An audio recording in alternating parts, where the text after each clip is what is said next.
क्या आप जानते हो कि आपके इन्वेस्टमेंट्स के रिटर्न्स को कैलकुलेट करने का सही तरीका क्या होता है? क्योंकि अगर बात की जाए रिटर्न्स की तो कई तरीके के रिटर्न्स होते हैं जो आपको अलग अलग परसेंटेज में दिखते हैं। अब इसी को लेकर ना काफी लोग आपके साथ फ्रॉड कर सकते हैं। आपको ये बोल सकते हैं कि आपको वो 100% 200% के रिटर्न्स देंगे, लेकिन एक्चुअल में ऐसा कुछ भी नहीं होता है। तो इस वीडियो को ना एंड तक जरूर देखना है, क्योंकि आज मैं आपको बताने वाली हूँ कि कैसे आप अपने रिटर्न्स को कैलकुलेट कर सकते हो करेक्टली, और साथ में ये जान सकते हो कि आपकी इन्वेस्टमेंट्स पर्टिकुलर कितने रिटर्न आपको दे रही है। तो आगे बढ़ने से पहले अगर आप हमारे चैनल पर न्यू हो तो चैनल को सब्सक्राइब करना, बेल आइकन को प्रेस करना बिल्कुल भी मत भूलना। सबसे पहले तो मैं आपसे ये क्वेश्चन करना चाहूंगी कि अगर आपके पास 4 ऑप्शंस हैं, पहला ऑप्शन जिसमें आपको 30% का रिटर्न मिल रहा है, दूसरा ऑप्शन 10% का, तीसरा ऑप्शन 90% का, और लास्ट ऑप्शन जिसमें आपको 8% का रिटर्न मिल रहा है, आप कौन सा चूज करोगे? आप चूज करोगे जिसमें 90% का रिटर्न मिल रहा है। लेकिन क्या आपको पता है कि वो 90% हो सकता है? अब वो हो सकता है कि जो 90% आपने चूज किया वो आपके कंपाउंड इंटरेस्ट में आते ही ना हो, या फिर किसी इस तरीके से कैलकुलेट किया गया हो जिससे आपको लॉस फेस हो रहा हो। तो आपको कभी भी ये देखकर तो डिसाइड नहीं करना चाहिए कि आपको जो सामने वाला है वो कितने रिटर्न्स बता रहा है। अब अगर बात की जाए इंश्योरेंस की, तो जब आप इंश्योरेंस खरीदते हो, रिटर्न्स के लिए भी बहुत सारे लोग इंश्योरेंस खरीदते हैं। अब आपके माइंड में ये जरूर आ रहा होगा कि लाइफ इंश्योरेंस तो हमेशा लाइफ को प्रोटेक्ट करने के लिए खरीदी जाती है, इसमें थोड़ा ना हम रिटर्न्स के लिए खरीदते हैं या फिर रिटर्न्स चेक करते हैं। बट मैं अगर बात करूं प्रैक्टिकली, तो मैक्सिमम लोग इंश्योरेंस में तभी इन्वेस्ट करते हैं जब उन्हें सामने से कोई अच्छा रिटर्न दिख रहा होता है। तो इंश्योरेंस में भी आपको इन सारी चीजों में नहीं फंसना चाहिए और ईजिली उनके बताए गए रिटर्न्स पर भरोसा नहीं करना चाहिए। तो अब मैं आपको एक एक करके बताऊंगी कि कौन कौन से तरीके के रिटर्न्स होते हैं और आप कौन कौन से किस इन्वेस्टमेंट में कैलकुलेट कर सकते हो। तो सबसे पहला होता है एब्सोल्यूट रिटर्न, जिसमें कोई भी ऊपर या फिर नीचे नहीं होता है। अब ये वाले जो रिटर्न्स होते हैं ना, ये ज्यादा यूजुअली नहीं यूज किए जाते और ना ही आप इसे कैलकुलेट करते हो, बट आपके लिए जानना बहुत ज्यादा इंपॉर्टेंट है।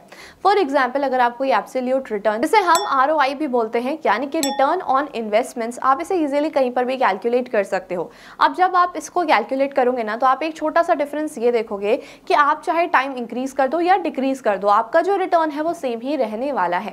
अब बेसिकली इसमें क्या होता है कि आपको एक पर्टिकुलर रिटर्न मिल रहा होता है जो कि ऊपर या फिर नीचे नहीं होता, हालांकि इससे CAGR इंपैक्ट होता है। फॉर एग्जांपल, अगर आपने 12,000 इन्वेस्ट किए थे, नेक्स्ट ईयर वो 13,000 हो जाते हैं, तो उसमें जो वो ROI दिखाएगा वो लगभग आपको 8% का ROI दिखाएगा। अब उससे कोई आप ड्यूरेशन को 2 या 3 साल कर देते हो तो आपको ROI तो सेम ही दिखाएगा, लेकिन CAGR ऊपर या फिर नीचे होता रहेगा। तो अब जो एब्सोल्यूट रिटर्न्स होते हैं ना, वो हमेशा पर्टिकुलर रहते हैं, उसको टाइम से या फिर जितना इन्फ्लेशन ये कुछ भी इंपैक्ट नहीं करता है। आपको जो रिटर्न मिल रहा है आपको वो वही शो करता है, तो इसीलिए आपको इन सारी चीजों में नहीं फंसना चाहिए। अब आते हैं अपने नेक्स्ट रिटर्न्स के ऊपर, जो कि है एनुअलाइज्ड रिटर्न। एनुअलाइज्ड रिटर्न की बात की जाए तो बेसिकली ईयरली चार्ज होते हैं।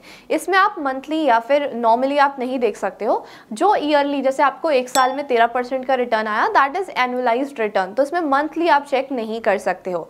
अब अगर बात की जाए CAGR की, जो यूजुअली लोग देखते हैं, अब अगर हम कोई म्यूचुअल फंड भी खोलते हैं ना, तो हमें CAGR ही दिखाया जाता है और नॉर्मल लैंग्वेज में भी हम CAGR से ही रिलेटेड बात करते हैं कि इसका CAGR इतना है इतना है।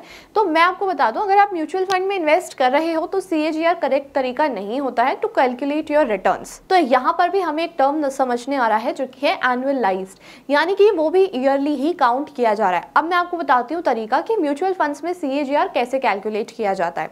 सबसे पहले अगर हम कोई भी म्यूचुअल फंड का पेज खोलते हैं तो वहां पर हमें ये दिखता है कि 5 इयर्स में इतने रिटर्न, 3 इयर्स में इतने रिटर्न, तो होते तो वो सिंगल ईयर के ही रिटर्न है, लेकिन उनका एक एवरेज निकाल के बताया जाता है कि इस एवरेज के अकॉर्डिंग CAGR इतना रहा है इस म्यूचुअल फंड का।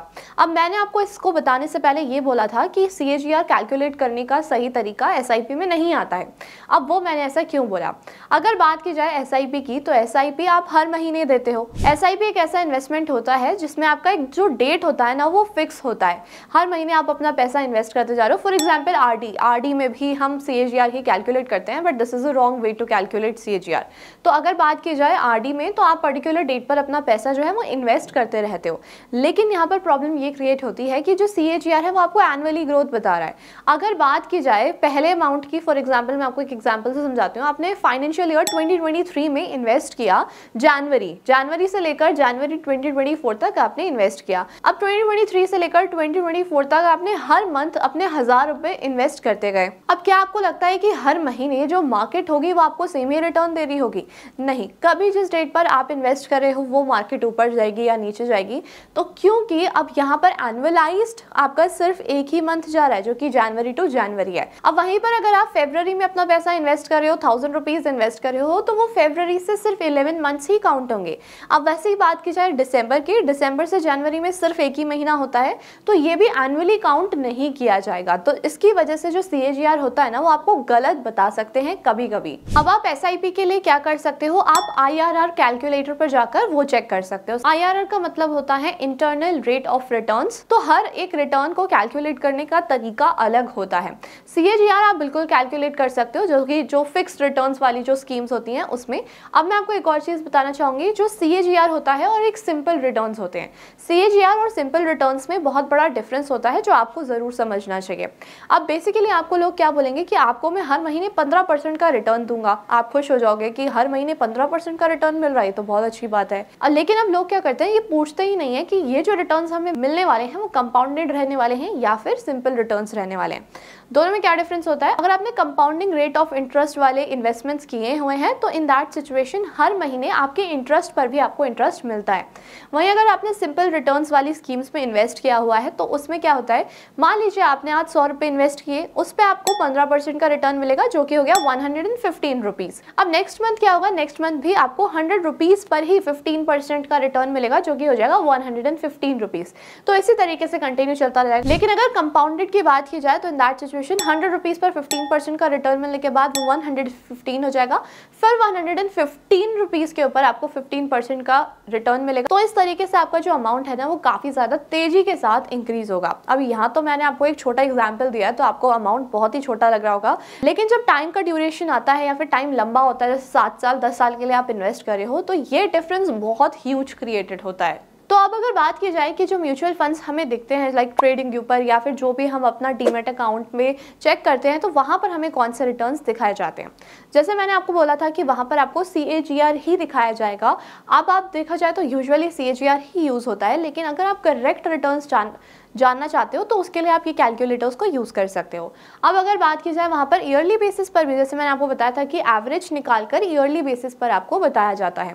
मैं आपको एक और चीज़ बोलना चाहूँगी कि अगर आप कोई भी म्यूचुअल फंड या स्टॉक चूज कर रहे हो तो इन्वेस्ट इन, तो उसका बहुत ही जल्दी यानी 1 ईयर और 2 ईयर का रिटर्न देकर उसमें इन्वेस्ट नहीं करना चाहिए। आपको एटलीस्ट 5 to 10 ईयर्स का रिटर्न देखना चाहिए कि लॉन्गर टर्म में उस कंपनी ने कैसा परफॉर्म किया है। क्योंकि बहुत बार ऐसा होता है कि बुलिश मार्केट में कंपनी ऊपर तोड़ना स्टार्ट कर देती है, लेकिन उनका कोई स्ट्रॉन्ग बेस नहीं होता और स्ट्रॉन्ग फंडामेंटल्स नहीं होते हैं। तो इसीलिए आपको चेक कर कर ही कंपनीज में और म्यूचुअल फंड्स में इन्वेस्ट करना चाहिए। म्यूचुअल फंड्स के लिए आप काफ़ी सारी चीज़ें चेक कर सकते हो, जैसे कि उनके फंड मैनेजर कौन है, और साथ में आप ये भी चेक कर सकते हो कि वो फंड मैनेजर को कितना एक्सपीरियंस है, कितने सालों से वो फंड्स को मैनेज कर रहे हैं, और जो वो फंड्स ऑलरेडी मैनेज कर रहे हैं उनको भी आप कंपेयर कर सकते हो कि कौन से फंड ने कौन से ईयर में कैसा परफॉर्म किया है। अब बहुत बार ऐसा होता है कि कुछ म्यूचुअल फंड्स ऐसे होते हैं जिसमें से फंड मैनेजर्स को चेंज कर दिया जाता है, तो आप ये भी देख सकते हो कि कहीं फंड मैनेजर को चेंज करने के बाद म्यूचुअल फंड्स ने अंडर परफॉर्म तो नहीं किया है, क्योंकि उसमें भी आपके जो रिटर्न्स है ना वो लोअर डाउन हो सकते हैं। सो एट लास्ट आई होप आपको एक क्लैरिटी मिली होगी म्यूचुअल फंड्स को लेकर, अपने रिटर्न्स को लेकर। स्टिल अगर आपको कोई भी कंफ्यूजन है आप मुझे कमेंट करके पूछ सकते हो। अगर अभी तक आपने इन्वेस्टमेंट स्टार्ट नहीं किया, आप स्टॉक्स में इन्वेस्ट करना चाहते हो, उसके लिए आपको एक डीमेट अकाउंट की जरूरत जरूर पड़ेगी, जिसका लिंक आपको हमारे डिस्क्रिप्शन बॉक्स और पिन कमेंट में मिल जाएगा। आप फ्री में डीमेट अकाउंट ओपन करा सकते हो। इस वीडियो को जितना हो सके उतना शेयर कर देना, और ऐसी इन्फॉर्मेटिव वीडियोस को देखने के लिए हमारे चैनल को सब्सक्राइब करना, बेल आइकन को प्रेस करना बिल्कुल भी मत भूलना। Thank you so much.